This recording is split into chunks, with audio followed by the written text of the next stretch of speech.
Hello guys, अभी तो हिमाचल प्रदेश में हूँ। बिहार में तो बहुत गर्मी लग रहा होगा।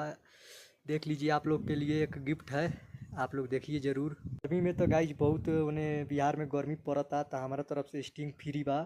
पूरा दबा के पीजिए लोग। आइए हमसे मिलिए मोतिहारी जिला बापू धाम स्टेशन के पास। ठीक है गाइज, ब्लॉक चौक के बगल में आप लोग के लिए स्टिंग फ्री रहेगा। जितना भी हमसे मेरा फॉलोअर है, फैन है मेरा, उसके लिए फ्री है और के लिए नहीं। ठीक है गाइज, आप लोग आइए, कोल्ड ड्रिंक पीजिए। अभी ये पी के दिखा रहा हूँ कैसा लग रहा है। टेस्टिंग ओपन कर रहा हूँ, अभी ओपन नहीं हो रहा है, बहुत हार्ड है सील। खुल गया।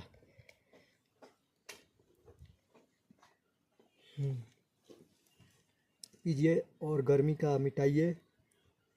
पूरा मस्त है quality. And the video like and share. Okay guys, welcome. Sting छाप।